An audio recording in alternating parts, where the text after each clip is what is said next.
Hemos estado un tiempo en su presencia. Hemos estado disfrutando. Yo he estado disfrutando de la presencia de Dios, ¿verdad? ¿Has estado disfrutando de la presencia de Dios?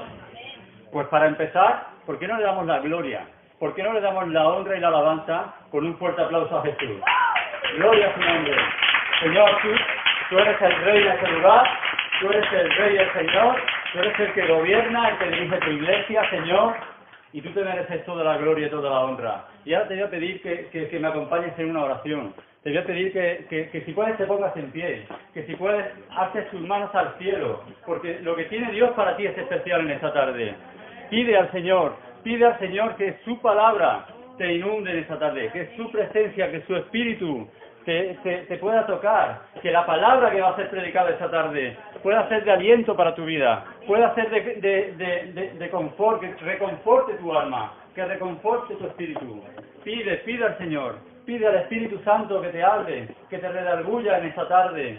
Pide porque su presencia está aquí. Señor, te damos gracias por tu palabra. Aleluya, gloria. Te damos gracias, Señor, porque tu palabra, Señor, es como una espada de doble filo que penetra, Señor, y hace tu obra en medio de nosotros y en medio de tu iglesia, Jesús. Da gloria, da honra al Señor por estar aquí. Él quiere tocar tu vida. Él quiere tocar tu vida en esta tarde. Pide que te hable el Señor a tu vida, directamente a tu corazón. Aleluya. Gracias, Jesús. Gracias en esta tarde. En tu nombre. Amén. Y amén. Puedes tomar asiento, hermano y hermana.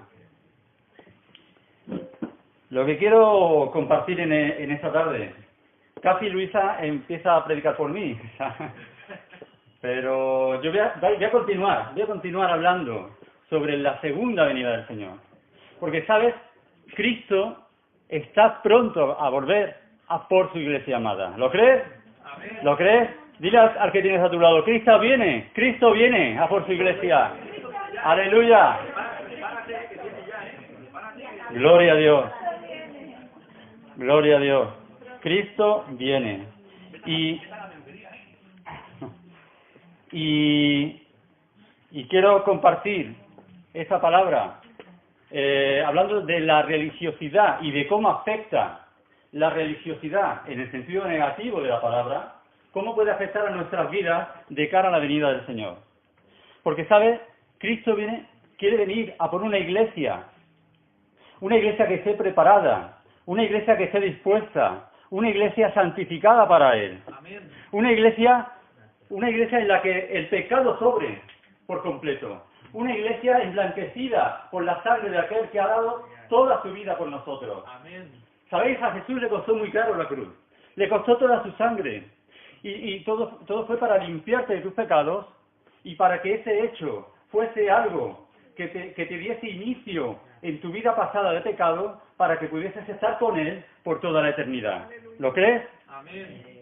Entonces tenemos que estar preparados, hermanos. Y es cierto lo que decía Luisa. Estamos en los últimos tiempos y Dios, Jesús, en el Evangelio de Mateo, nos puso a los discípulos delante suya una serie de señales, una serie de acontecimientos futuros, porque eran futuros, no eran para aquel tiempo, en los cuales, de alguna manera, el Señor nos mostraría claramente los tiempos y los momentos en los que nos toca vivir. Y estos tiempos en los que estamos viviendo, podemos ver que las señales nos hablan de que la venida del Señor está pronta, de que la venida del Señor a por su iglesia está cerca, más de lo que te esperas, más de lo que te crees. Y por eso el Señor nos insta a ti, a mí, a cada uno de esos hijos, a que estemos preparados, a que nos preparemos y que dejemos la religiosidad a un lado. Porque la religiosidad te puedo asegurar que mata, como dice la palabra, la letra mata, más el espíritu que Dios ha derramado en ti y en mí, el espíritu vivifica tu vida y tu alma.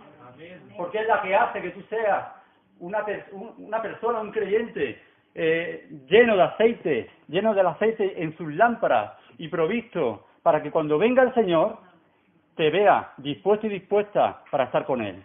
Amén. Y no sé si ya me medio has acertado con esto de las lámparas y tal, ¿de qué parábola te voy a compartir esta tarde? Aleluya. ¿Cómo se nota que hay hermanas que estudian la palabra? Gloria a Dios. Esta parábola estuve compartiendo hace unas semanas en la iglesia en Montornès y la he querido adaptar. No voy a predicar lo mismo que estuve predicando, compartiendo aquel día en Montornès, pero la he adaptado con mucho amor para ti. Amén. Porque, ¿sabes? Dios quiere hablar a su iglesia en este tiempo. Dios quiere hablar a su iglesia. Dios está hablando a mi vida. Amén. Acerca de la venida del Señor. Y es algo que nos debemos de tomar muy en serio. Entonces te voy a invitar a que abras tu Biblia en Mateo capítulo 25.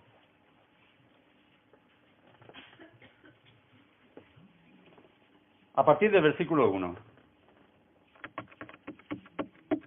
A ver dónde está ese fuerte amén, cuando lo tengas. ¿Sí? Sí. Bueno, y si no lo has encontrado todavía, sigue la lectura, por favor. Dice la palabra del Señor. Está hablando Jesús a sus discípulos, ¿vale? Dice, entonces el reino de los cielos será semejante a 10 vírgenes, que tomando sus lámparas salieron a recibir al esposo. 5 de ellas eran prudentes y 5 insensatas. Las insensatas, tomando sus lámparas, no tomaron consigo aceite, mas las prudentes tomaron aceite en sus vasijas juntamente con sus lámparas. Y tardándose el esposo, cabecearon todas y se durmieron. Y a la medianoche se oyó un clamor: ¡aquí viene el esposo! ¡Salid a recibirle! Entonces todas aquellas vírgenes se levantaron y arreglaron sus lámparas. Y las insensatas dijeron a las prudentes: dadnos de vuestro aceite, porque nuestras lámparas se apagan. Mas las prudentes respondieron diciendo: para que no nos falte a nosotras y a vosotras, y más bien a los que venden y comprad, para vosotras mismas. Pero mientras ellas iban a comprar, vino el esposo, y las que estaban preparadas entraron con él a las bodas y se cerró la puerta. Después vinieron también las otras vírgenes diciendo: Señor, Señor, ábrenos. Mas él respondiendo dijo: de cierto os digo que no os conozco. Verad pues, porque no sabéis el día ni la hora en que el Hijo del Hombre ha de venir. Amén. Amén a su palabra. Amén. Hermanos, cuando nosotros venimos al Señor, cuando nosotros venimos a los caminos del Señor, venimos de un entorno bastante diferente al que vivimos hoy en día. Ahora conocemos a Cristo, pero cuando no conocíamos al Señor vivíamos sin fe y sin esperanza en el mundo. Vivíamos vacíos, vivíamos con pecados que afectaban a nuestra vida. Y cuando venimos al Señor, lo que hace Dios es quitar el peso del pecado sobre tu vida. Entonces sientes una gran liberación, sientes un peso que se te ha quitado de encima y entonces cambia tu vida radicalmente. Experimentas lo que Jesús, hablando con Nicodemo, dijo que era el nuevo nacimiento, el nacer de nuevo. ¿Sabéis el texto de Juan capítulo 3? Cuando Nicodemo le dice: creemos que tú eres Señor porque nadie hace las cosas que tú haces si no está Dios con él. Y le dijo Jesús, aprovechando esa ocasión: pues bien, Nicodemo, yo te digo que no entrarás en el reino de los cielos o en el reino de Dios si no naces de nuevo. Y ese nuevo nacimiento provocó en nosotros lo que también el apóstol Juan considera como el primer amor. Un fuego, una efusión que te la da Dios cuando Él quita de ti el pecado. Es algo que tú puedes experimentar de parte del Espíritu Santo. Porque el Espíritu Santo, cuando tú vienes al Señor, viene a morar a tu vida. Pero ¿qué pasa? ¿Qué ocurre? Paulatinamente podemos caer en lo que se llama la religiosidad. Yo he caído a veces en la religiosidad. Tú me dirás: pero bueno, tú estás ahí predicando en el púlpito. Pero Dios me ha levantado, porque Dios ama a sus hijos y habla constantemente cuando tu vida y mi vida están mal delante de Él. Y Dios tiene mucha misericordia de sus hijos. Pero a veces caemos en la religiosidad. A veces paulatinamente, no de un día para otro. Cuando descuidamos nuestra relación con Cristo, cuando la descuidamos, cuando dejamos de orar, cuando dejamos la Biblia aparcada en un armario de nuestra casa, paulatinamente vamos cayendo en la religiosidad. Venimos a los cultos por venir. A veces venimos por cumplir, por dar la cara ante los hermanos. ante los hermanos, ante nuestros hermanos muy guapos todos. Solamente pues eso, bueno, vengo a la iglesia y así todos están contentos. Porque vengo a la iglesia. Sin fruto. Vas perdiendo el fruto del Espíritu. ¿Por qué? Porque vas cayendo en un hoyo oscuro y profundo, en el cual no hay nada de la presencia de Dios. Entonces ya los frutos de la carne empiezan a prevalecer en vez de los frutos del Espíritu. Vienes el domingo, pero el lunes ya no eres cristiano. Te juntas y haces con tus amigos lo mismo que hacen las personas del mundo. Porque la religiosidad y la hipocresía son primas hermanas. ¿Entiendes? Entonces, si te enfrías, te vuelves un religioso. Y en esta tarde, antes de pasar a explicar un poco más a fondo la parábola que hemos estado viendo, te quiero poner delante tuya, dos acontecimientos históricos. Dos acontecimientos históricos que marcaron al pueblo de Dios, para mal. Tanto para el pueblo de Israel, como después posteriormente a la Iglesia. Dos acontecimientos históricos que, con motivo de la religiosidad del pueblo de Dios, cayeron en ruina. ¿Sabes? Hay una falsa teología por ahí, o al menos considero que es falsa, y la Biblia no dice eso, que es la teología de la sustitución. Imagino que David habrá oído hablar de ella, ¿no? La teología de la sustitución, que dice que como Israel se portó mal, como Israel no creía al Mesías, entonces Dios dijo, nada, pues Israel fuera, ahora la iglesia va a ser mi pueblo. Pero, ¿sabes? Dios tiene un propósito con el pueblo de Israel y con la iglesia. Amén. Dios tiene un propósito futuro con el pueblo de Israel. Amén. Está establecido en los últimos tiempos que Dios va a restablecer a su pueblo de sus pecados. Como dijo el apóstol Pablo en Romanos capítulo 11, 25, 26 me parece que es, que todo Israel será salvo. Entonces no podemos considerar que Israel está dejado de la mano de Dios. No podemos considerarlo ni creerlo porque no es bíblico, hermanos. Lo que pasa es que Dios actúa a lo largo de la historia de la humanidad por épocas, o lo que se llama dispensaciones. Y esta que vivimos hoy es la dispensación de la gracia, o la dispensación de la iglesia. Vivimos en el tiempo en el que la iglesia ahora es el centro del obrar de Dios. ¿Entiendes? Sí. ¿Y por qué es la dispensación de la gracia? Porque la gracia de Dios ha inundado tu vida, porque sin merecerlo, Cristo murió por ti y te ha dado la salvación y la vida eterna, sin merecerlo, y aún sin ser de su pueblo Israel, aún siendo gentil. Lo que pasa es que la gracia también ha afectado a la historia del pueblo de Israel antes de la venida del Mesías. Porque aquellos que sabían que toda la ley apuntaba al Mesías y creían y confiaban que Jesús tenía que venir, también son salvos. Como dice en Génesis capítulo 12, Dios le habló a Abraham y le dijo, en tu simiente, en la simiente de Abraham, la cual sería Jesús, serán benditas todas las familias de la tierra. Esa es la promesa, lo mismo que la promesa del Espíritu Santo sobre su iglesia en el día de hoy. Y llegó el día de la promesa. Jesús vino. Llegó el día en el que se cumplieron las profecías del Antiguo Testamento. Pero ¿qué pasó cuando Jesús vino? Algo muy desagradable. Se encontró con un panorama desolador, en medio de su pueblo Israel, en medio de la niña de sus ojos, por parte de las autoridades religiosas, de los fariseos, de los saduceos, de los escribas. Dice en Juan 1:11, a lo suyo vino y los suyos no le recibieron. Es penoso, hermanos, de verdad, que el Mesías que vino a salvar a Israel no le recibiera como el Mesías, como el Salvador. Le rechazaron, le abofetearon, le escupieron.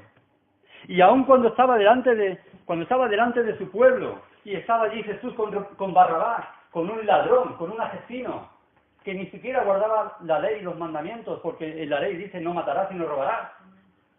Y estaban allí todos los del pueblo, y estaba Pilato: ¿a quién elegís? Porque en esa fiesta tenían que elegir soltar un preso, era la costumbre. Y estaba allí Barrabás, un asesino, y Jesús, todo ensangrentado por los latigazos de los romanos. Y el pueblo, ¿a quién creéis que eligió? Bueno, ya lo sabéis, ¿no es verdad? A Barrabás.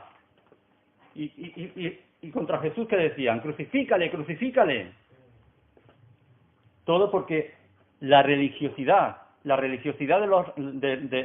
la alta sociedad israelita, que en ese momento eran los fariseos,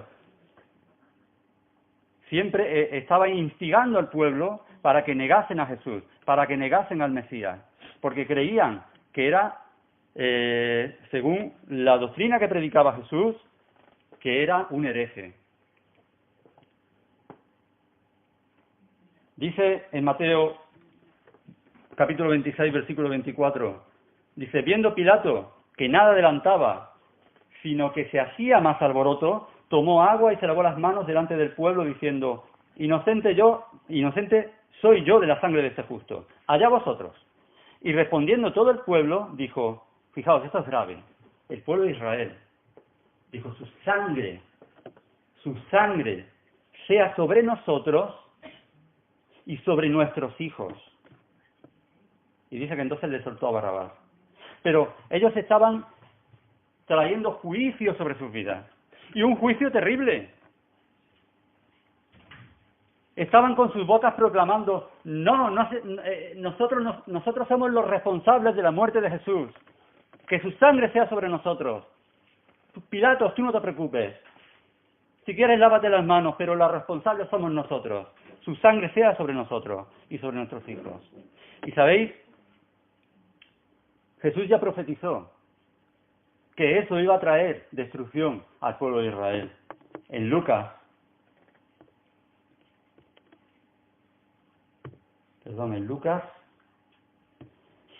capítulo 19, ¿sabes? Jesús cuando entró a Jerusalén, antes de entrar en Jerusalén, dice que lloró.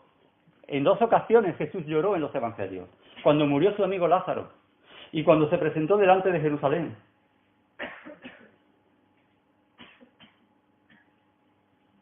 Y dice que al verla, en el versículo 41 de Lucas 19, al verla lloró sobre ella, diciendo: si también tú conocieses a lo menos en este tu día lo que es para ti tu paz, mas ahora está encubierto de tus ojos, porque vendrán días sobre ti, y se cumplieron esos días, ahora lo veremos, cuando tus enemigos te rodearán con vallados y te sitiarán, y por todas partes se desecharán y te derribarán a tierra, y tus hijos dentro de ti. Acordad de lo que dijeron ellos al principio, que su sangre sea sobre nuestros hijos. Jesús ya lo estaba profetizando. Y no dejarán en ti piedra sobre piedra, por cuanto no conociste el tiempo de tu visitación. Estoy poniendo la religiosidad al estado, a la máxima, al máximo exponente, para que nos demos cuenta de que hay consecuencias cuando nosotros no buscamos al Señor, de que hay consecuencias cuando nosotros nos alejamos de Él, cuando nosotros intentamos vivir una vida religiosa y aparente. ¿Sabéis lo que pasó en el año 70 de nuestra era a Jerusalén? Bueno, el que sepa un poco de historia, el general Tito, el hijo del emperador Tito Flavio Vespasiano, arremetió contra Jerusalén con no sé cuántas millares de milicias romanas. Arrasaron con todo, mataron a mujeres, mataron a niños, quemaron la ciudad. Y en principio Tito no tenía la intención de destruir el templo. Pero en el fragor de la batalla, un incendio arrasó también con el templo de Jerusalén. Hermanos, es penoso que incluso los soldados aprovecharon el incendio para robar todo el oro del templo, el oro que estaba consagrado a las cosas de Dios, el oro que Dios lo tenía puesto como algo santo para su servicio, para ministrarle a Él. Y es más penoso todavía que con ese oro el general Tito financiase la construcción del Coliseo romano. ¿Lo sabíais? Y además de que el Coliseo romano, el general Tito, en honor a su padre, el emperador Vespasiano, le llamó el Amphitheatrum Flavium Romae, en honor a su padre Flavio Vespasiano. Y en ese Coliseo romano que construyó Tito con el oro del templo de Jerusalén, con el oro santo del templo, bajo los arcos del Coliseo romano se practicaba la fornicación, se practicaba la prostitución. Y no solamente eso, sino que en las arenas del circo murieron miles a lo largo de sus 300 y pico de años de historia. Miles de gladiadores, miles de ejecuciones de presos, de esclavos, y no solamente eso, más penoso todavía, miles de hermanos nuestros en la fe, en boca de los leones.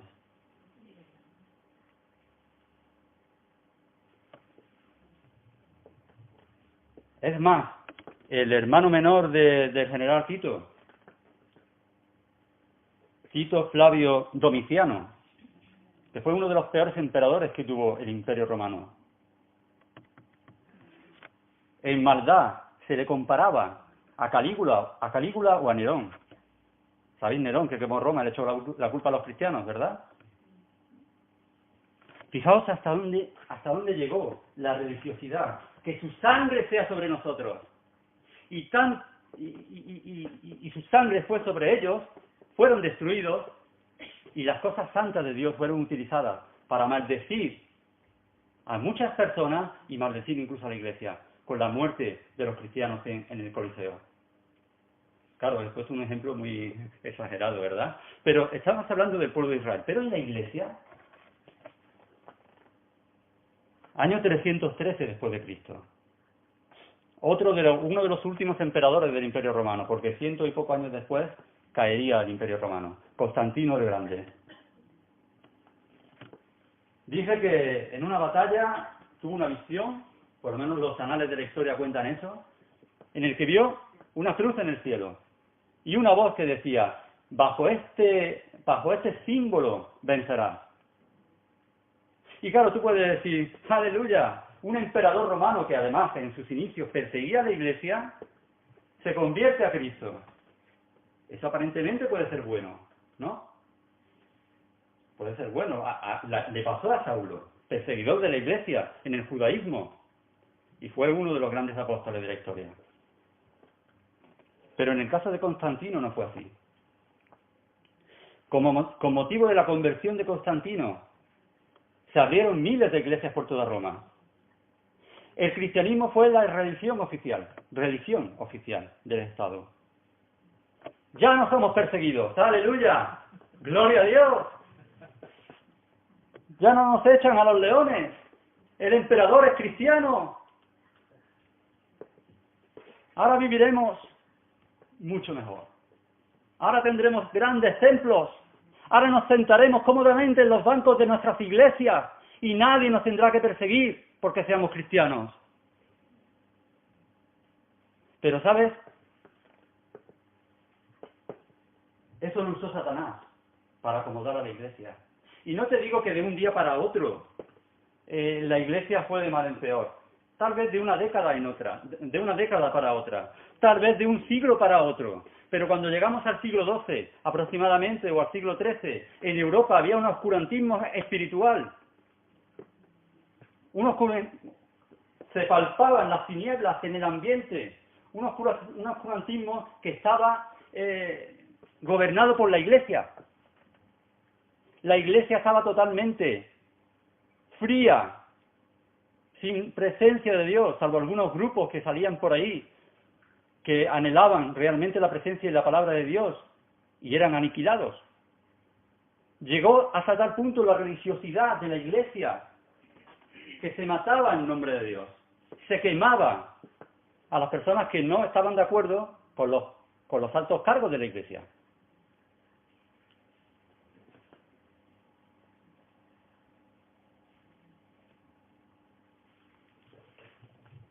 Hermanos, estamos en los últimos tiempos. Amén. Estamos en los últimos tiempos. Amén. ¿Es que acaso para avivarnos tienen que perseguirnos otra vez? ¿Tienen que perseguirnos para hincar nuestras rodillas al Dios y Padre Todopoderoso y clamar y buscar y pedir que su presencia nos acompañe en todo momento? ¿Tiene que ocurrir eso? Como ocurría en los primeros siglos, los 3, 4 primeros siglos de la Iglesia. Porque cuando se pudieron abrir iglesias libremente, entonces el fuego y la pasión de los cristianos por Jesús se apagó. Y entonces empezó la religiosidad a obrar negativamente en la Iglesia. ¿Queremos eso? ¿Queremos que a la Iglesia nos persigan para buscar al Señor fuertemente? ¿Para que podamos emblanquecer nuestras ropas de la inmundicia que nos afecta? A mí el primero. Pues la Iglesia está empezando a ser perseguida. Hace 3 días, en París, accidentalmente, gracias a Dios, que accidentalmente pudieron detener a un yihadista perseguido por la Interpol. Gracias a Dios que desgraciadamente también asesinó a una persona en el coche. Pero en medio de esa lucha, el yihadista se pegó un tiro en la pierna. Y sangraba mucho. Y tuvo que llamar a los servicios de emergencia y engañarles y mentirles y decirles que alguien le atracó. Alguien me ha atracado. Y entonces la policía fue siguiendo el rastro de sangre y llegaron a un lugar donde tenían un montón de armas. Y ese yihadista tenía pensado en breve atentar contra 2 iglesias en las cercanías de París. 2 iglesias, y no sé si católicas o evangélicas, pero 2 iglesias. Porque ya el objetivo ya no son comercios judíos, ya son iglesias. Hoy en Italia también han detenido un grupo terrorista que tenía en breve atentar contra el Vaticano, contra el icono de la cristiandad en Occidente. Aunque ya sabemos que no estamos de acuerdo con el Vaticano, ¿verdad? Pero como icono, como emblema de lo que significa la cristiandad dentro de Occidente. Entonces, ¿tenemos que ser perseguidos? Pues seamos perseguidos para buscar a Dios. Porque, ¿sabes? A mí me causa mucho respeto cuando Jesús, en Mateo 24:12, Jesús diciéndole a sus discípulos, diciéndonos a nosotros a través de la santa palabra, dice, y por haberse multiplicado la maldad, el amor de muchos se enfriará. El amor de muchos se enfriará. Tal vez a través de la persecución tengamos que negar a Jesús.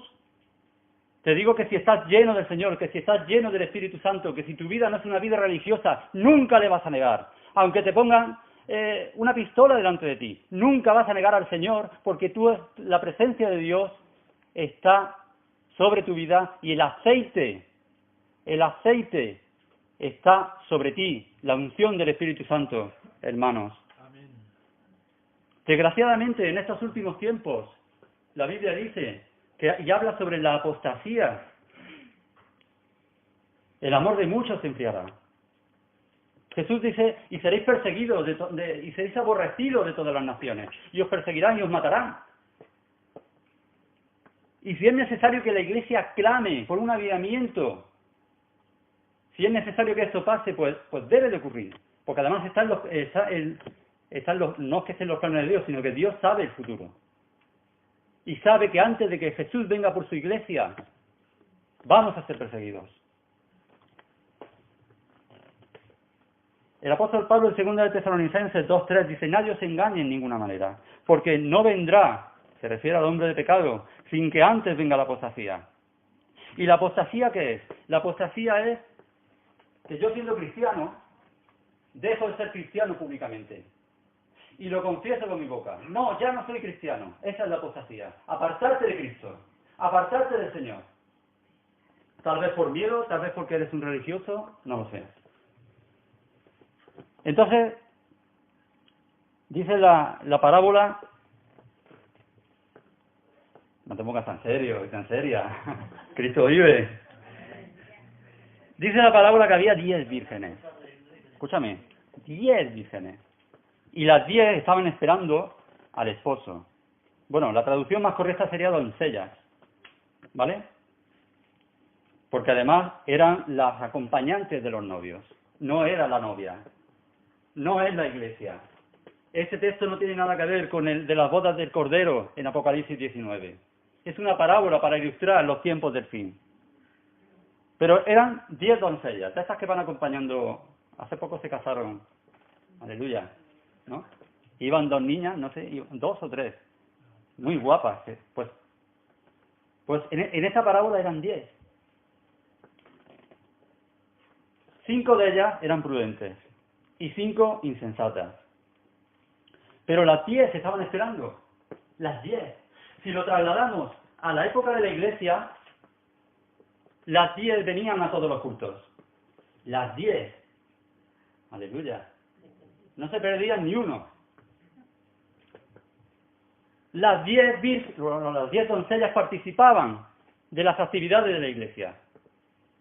Aleluya. Las 10 vírgenes diezmaban. Gloria a Dios. Las 10 vírgenes eran hijas de pastores. Oh.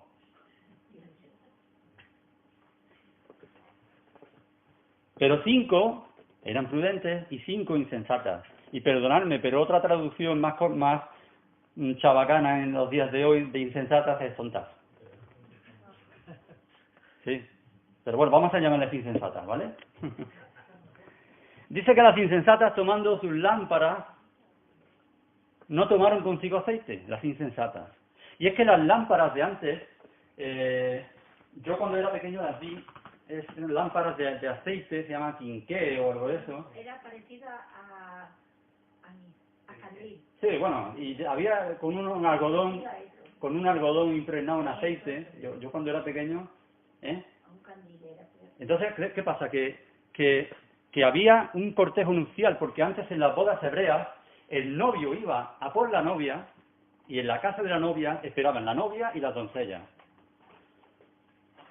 Y el novio recogía a la novia de su casa, hacían un trayecto de no sé cuánto a casa del novio. Normalmente se hacía de noche ya, casi siempre, porque las bodas las solían hacer por la tarde-noche.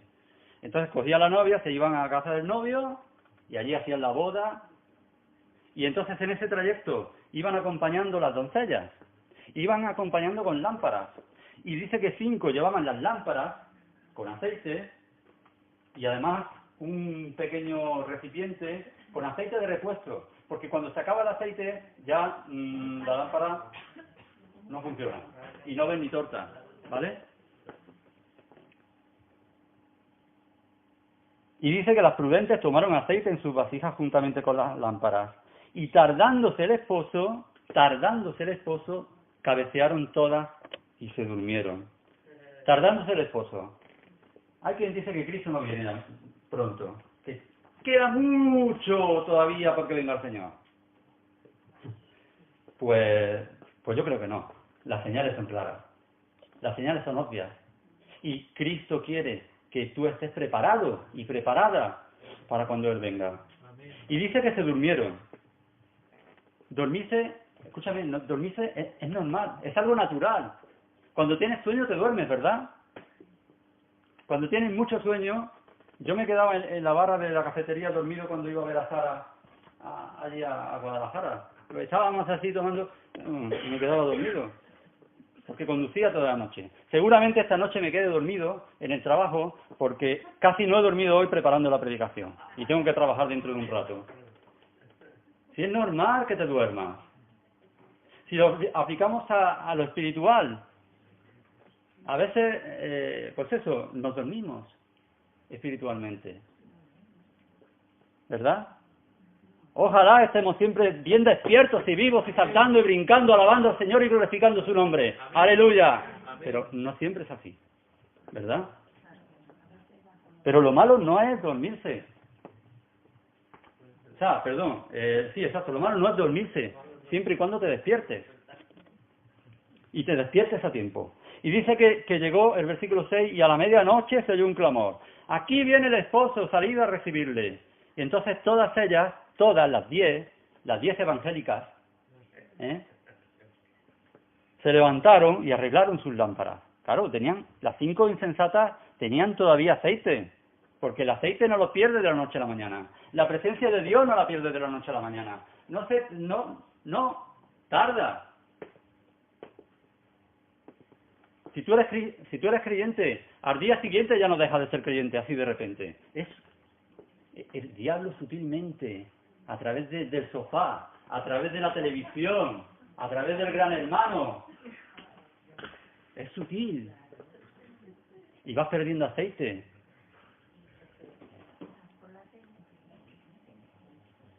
Y las insensatas dijeron a las prudentes. Fijaos, además de insensatas o tontas, eran caraduras. Espérate, que no te adelantes todavía, mujer. Dice, danos de vuestro aceite porque nuestras lámparas se apagan. Esos son los cristianos que siempre están pidiendo y pidiendo y pidiendo y pidiendo. Son pedigüeños.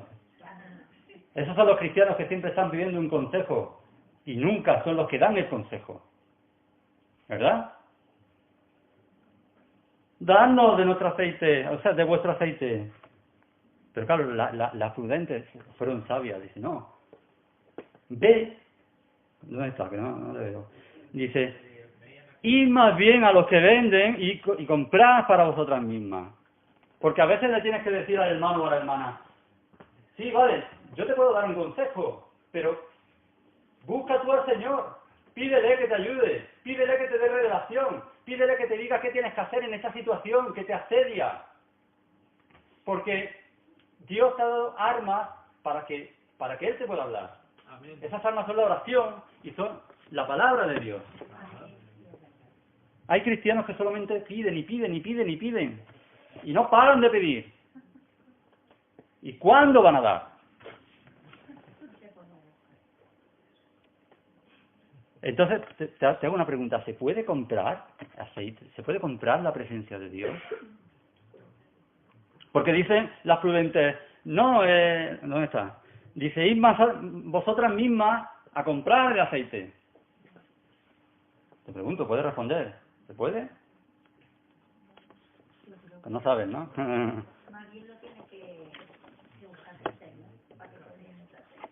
Isaías 55, a partir del versículo 1. Sí. Isaías 55. A todos los sedientos. ¿Estás sediento en esta tarde? A todos los sedientos. Venid a las aguas. Y a los que no tienen dinero.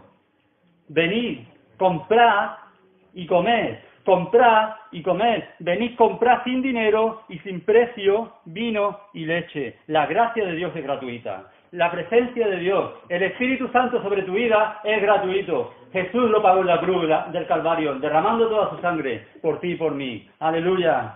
Glorifica a Jesús. La presencia de Dios es gratuita. Solo tienes que ir y pedirla. Es fácil. Dices, ¿por qué gastáis el dinero en lo que no es pan y vuestro trabajo en lo que no sacia? Oídme atentamente y comed del bien y se deleitará vuestra alma con grosura. Inclinad vuestro oído y venid a mí. Oíd y vivirá vuestra alma. En Amós también dice, buscadme y viviréis.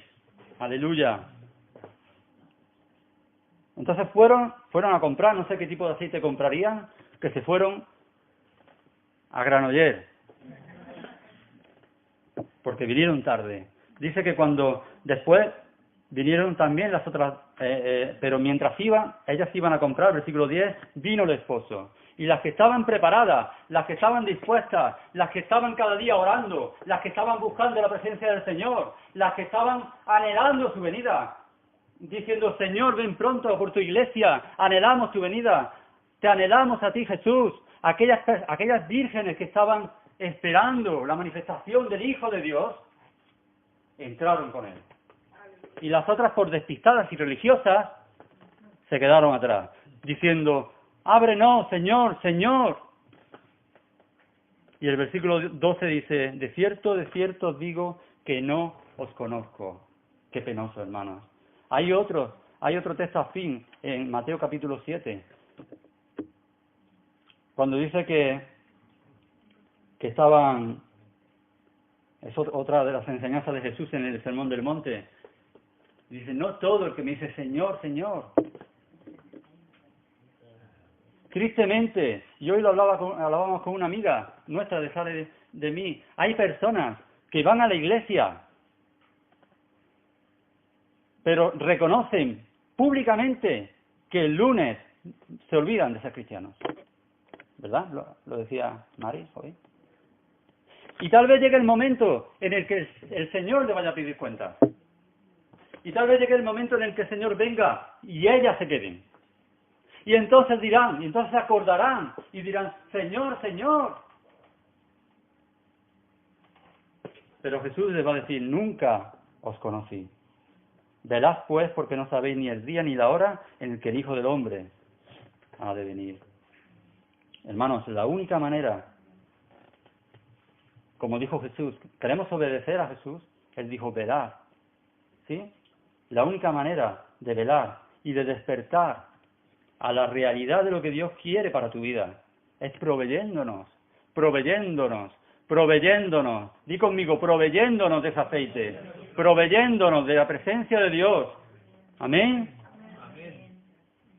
En Efesios 5 dice, no os embriaguéis con vino, más bien sed llenos del Espíritu Santo. Pero si nos vamos al contexto de este versículo, en Efesios 5,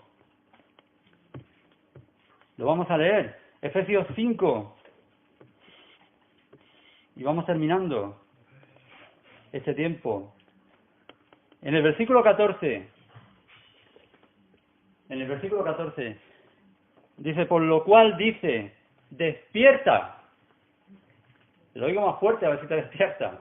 Despierta tú que duermes, y levántate de los muertos, y te alumbrará Cristo.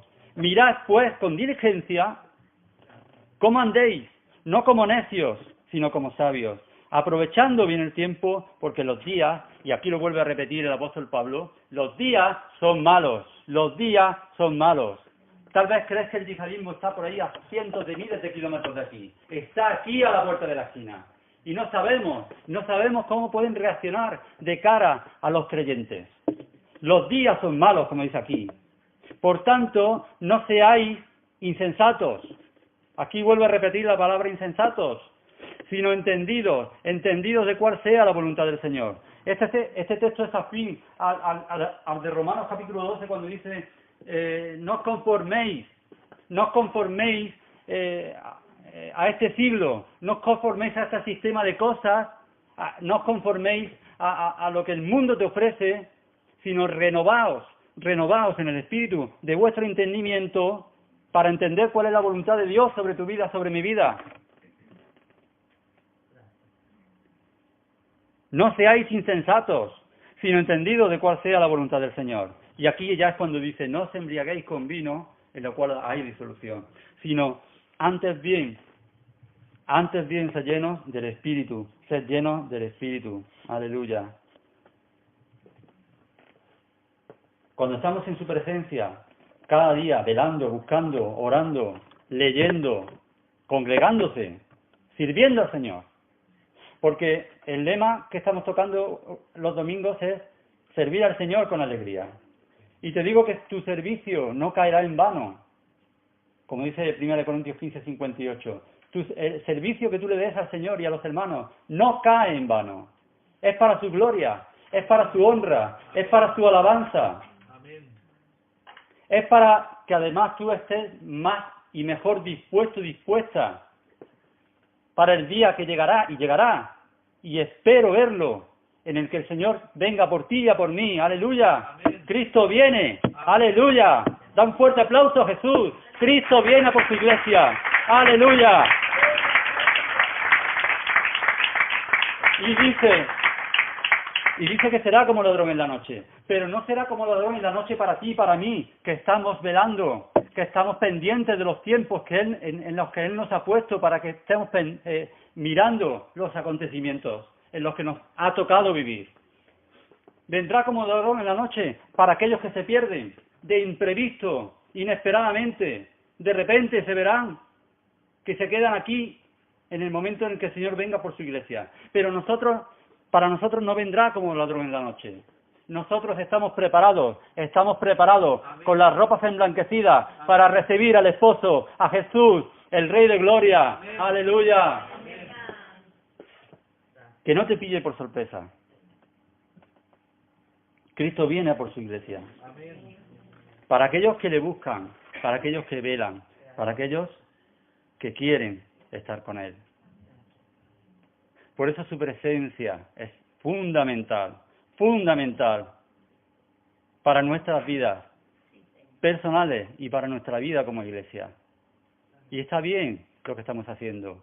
Está bien que durante 21 días estemos enfatizando en buscar al Señor, ayunando, orando, buscando, velando, porque el Señor va a traer gran bendición a tu vida y a la iglesia. Aleluya. Y está bien que busquemos su presencia. Y por eso me gustaría que los músicos pudiesen pasar por aquí y que pudieses ponerte de pie, hermanos, que pudieses buscar, que levantases tus manos y cerrases tus ojos, porque la presencia de Dios es real y su presencia está aquí. Somos poquitos, pero a Dios le da igual cuántas personas haya en el local, porque lo que le importa eres tú. A Dios lo que le importa es tu vida y lo que le importa es bendecirte, llenarte de su presencia, llenar tu vasija de aceite para que estés preparado para el momento en el que Él venga. Aleluya. Por eso busca. Te pido que cierres tus ojos, sí, Señor. que podemos cantar. Sí, Jesús. Y que podemos cantar y adorar Aleluya. a Jesús. Gloria a Dios. Señor. Aleluya. Pero no te despistes, sino busca de Dios. Aleluya, de su presencia. Señor. Aleluya. Tenemos más Gloria de a su ti, nombre. Jesús. Aleluya. Que mis ojos no te puedan ver, te puedo sentir, sé que estás aquí, oh sí, aunque mis manos no pueden tocar tu rostro, Señor. Estás aquí,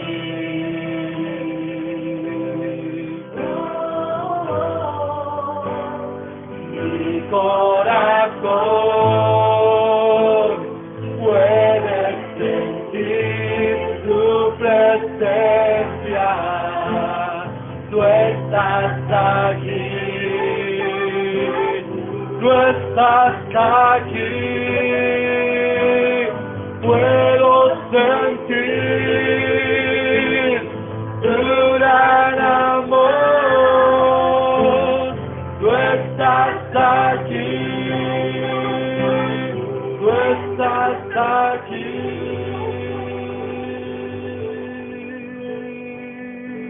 Aunque mis ojos no te puedan ver,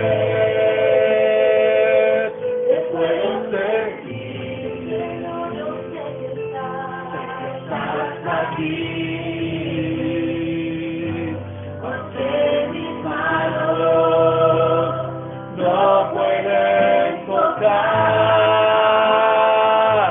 tu rostro, Señor, sé que estás aquí,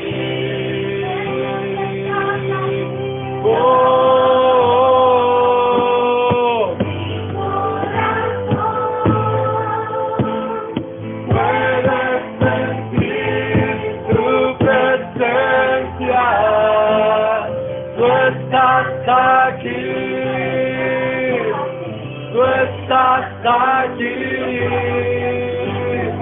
puedo sentir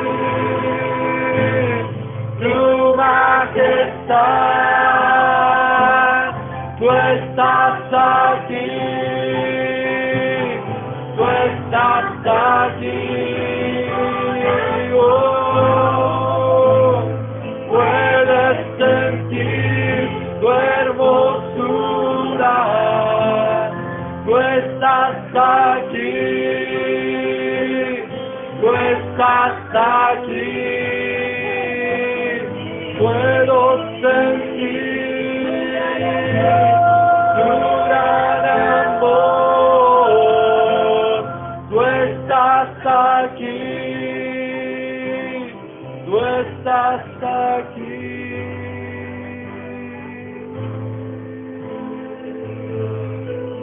Tal vez si te has sentido identificado con la palabra, tal vez si tú te has dado cuenta por ti mismo y el Espíritu te ha estado revelando que por tiempo te has sentido un religioso, te has sentido que tu vida es una vida apagada en el Espíritu. Obra, Señor. Hoy es el tiempo en el que el Señor puede llenar de su Espíritu Santo tu vida. Aleluya. No vamos a hacer un llamamiento, pero te pido que alces tus manos, si ese es el caso. Que levantes tu mano al cielo. Obra, Jesús. Tú sabes que Dios ha hablado a tu vida. Llena, Tú sabes que Dios Señor. Llena ha mi hablado a vida. tu vida acerca de las cosas que tienes que Señor, cambiar aleluya. para Él. Tócame, Para Señor, te glorificarle a necesito, Él. aleluya. Alza tus manos y Obra, Señor, en mi corazón. pide tú mismo que el Obra, Señor llene aleluya. tu presencia en tu Ven vida. renovándome, Señor, ven Pide tú mismo tocándonos, que el Jesús. Señor te toque ahí donde Aleluya, estás. aleluya, Porque el Señor está aquí, aleluya, el Señor está. aleluya. Aleluya. Ven obrando, Señor, te Jesús. Te pedimos que tú toques Ven ahora. tocándonos. Que tu presencia sea notoria en Ven nuestras avivándonos, vidas. Señor. Que rompa Con la tu religiosidad en el nombre de presencia, Jesús. Jesús. Rechazamos, reprendemos toda Aleluya. obra del enemigo. Ahora, toda religiosidad es quitada del medio de tu pueblo. Sí, Señor. Proclamamos una iglesia santa. Oh, sí, Proclamamos Señor, una iglesia llena de aleluya. presencia. Proclamamos una iglesia vestida de lino fino, Amén, preparada Jesús. para recibir al esposo. a Aleluya, Jesús, aleluya, aleluya. Gloria a tu Ola, vara, nombre. vara, vara, vara, vara, vara, canta. Toca ahora, Señor, en el nombre de Jesús. Toca, toca, toca, Toca, Espíritu visita. Santo, Con tu todo Espíritu corazón Santo. que reconozca la Con tu religiosidad en tu presencia, vida. aleluya. Que reconozca la dureza del Señor, ven corazón. avivando, ven tocando. Aleluya. Señor. Gloria a tu nombre. Sí, Jesús, aleluya. Sigue buscando, sigue cantando, sigue adorando, Vara, sigue vara, alabando, vara, porque vara, vara, el vara, Señor vara, quiere vara, tocar tu vara, vida. canta. Aleluya. Aleluya. Obra, obra, obra, Espíritu de Dios. Toca, Espíritu Santo, nuestras vidas. Aleluya. Aleluya, sí, Señor. Sí, Señor, ven avivando, ven tocándonos, Señor. Aleluya.